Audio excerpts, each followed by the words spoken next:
हूं प्रीति सिंह। देश विदेश की बड़ी खबरों के साथ शुरू करते हैं आज का हल्ला बोल।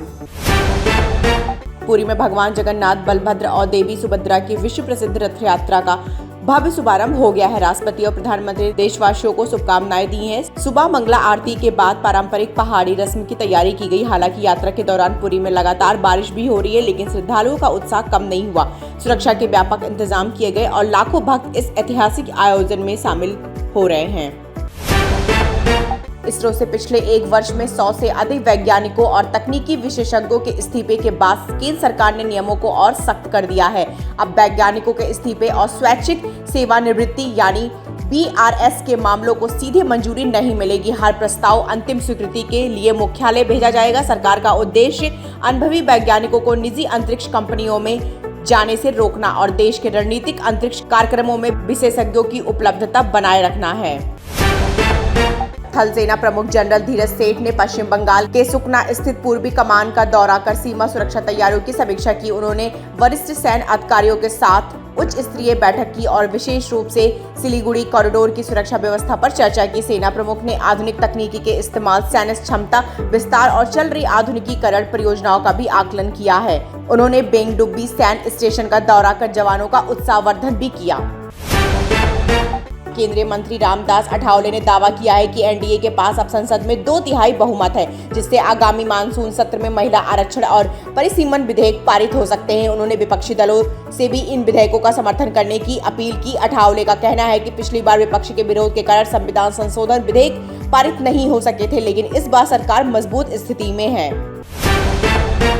एनसीपी के भीतर बढ़ती अंदरूनी हलचल के बीच शरद पवार के एनडीए में शामिल होने की चर्चाएं तेज हो गई हैं। सूत्रों के अनुसार उनकी पार्टी संसद में महिला आरक्षण और परिसीमन विधेयक का समर्थन कर सकती है। सुप्रिया सुले ने भी सीटों की संख्या बढ़ाने की शर्त पर समर्थन के संकेत दिए हैं। यदि ऐसा होता है तो मानसून सत्र से पहले विपक्षी गठबंधन को बड़ा राजनीतिक झटका लग सकता है। उत्तर प्रदेश के कुंडा से विधायक रघुराज प्रताप सिंह उर्फ राजा भैया ने 49वीं यूपी स्टेट शूटिंग चैंपियनशिप में कांस्य पदक जीतकर नई उपलब्धि हासिल की है। उन्होंने S25 क्ले पिजन ट्रैप स्पर्धा में 25 अंकों का स्कोर बनाया। प्रतियोगिता नई दिल्ली के doctor Karni Singh shooting range में आयोजित हुई थी। परिणाम घोषित होने के बाद उनका शूटिंग वीडियो भी सामने आया है, जिससे वे शानदार निशाना लगाते नजर आ रहे हैं।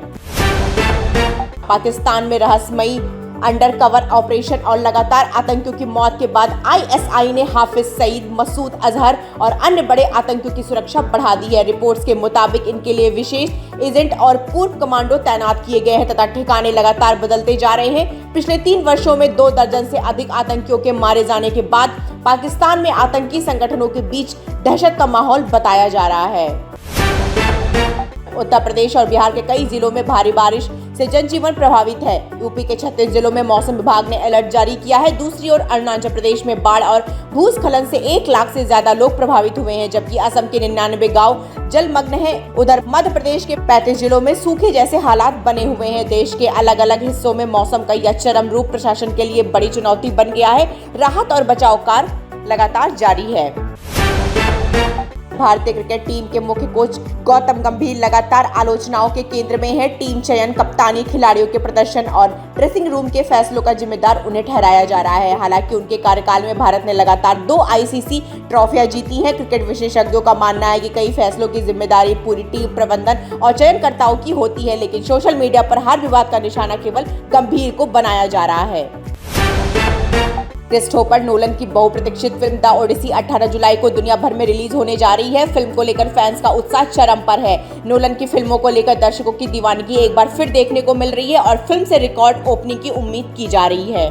करीब 4000 करोड़ रुपए के बजट में बन रही फिल्म रामायण पार्ट 1 को लेकर मेकर्स ने बड़ा मास्टर प्लान तैयार किया है। खबर है कि फिल्म के ट्रेलर लॉन्च को भी भव्य स्तर पर आयोजित किया जाएगा और दर्शकों को डबल सरप्राइज देने की तैयारी है। रणबीर कपूर अभिनीत इस फिल्म को भारतीय सिनेमा की सबसे बड़ी परियोजनाओं में गिना जा रहा है। मेकर्स इस वैश्विक स्तर पर पेश करने की रणनीति पर काम कर रहे हैं। खबरों का सिलसिला यूं ही चलता रहेगा। फिलहाल के लिए दीजिए आप मुझे अभी इजाजत। धन्यवाद।